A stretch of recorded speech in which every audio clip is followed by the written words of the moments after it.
what are called the religions of the East, and the ones we're discussing, Hinduism, Buddhism, and Chinese Taoism, they don't involve that you believe in anything specific.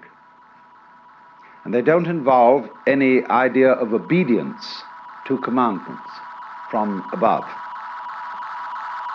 And they don't involve any conformity to a specific ritual, although they do have rituals, but their rituals vary from country to country and from time to time. Their objective is always a method for the transformation of consciousness, for a transformation of your sensation of who you are. And I emphasize the word sensation because it's the strongest word we have for feeling directly. When you put your hand on the corner of a table, you have a very definite feeling. And when you are aware of existing, you also have a definite feeling. But in the view of these methods or disciplines, the ordinary person's definite feeling of the way he exists and who he is a hallucination.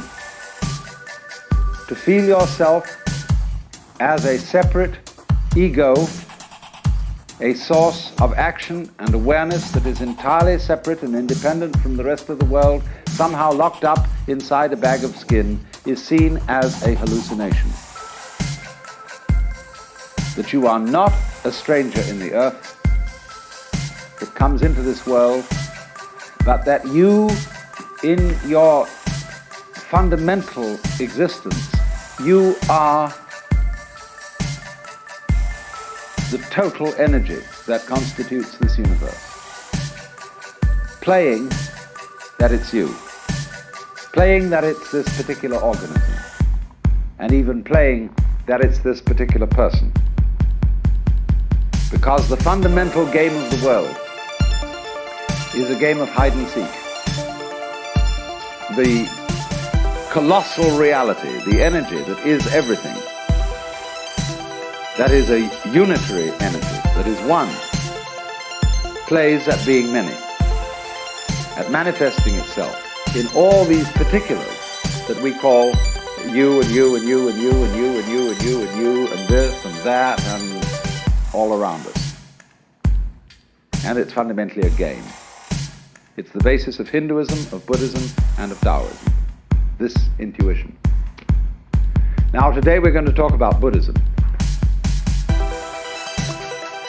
Buddhism is an offshoot of Hinduism. You could in a way call it a reform of Hinduism, or Hinduism stripped for export. It originates in northern India, close to the area that is now Nepal,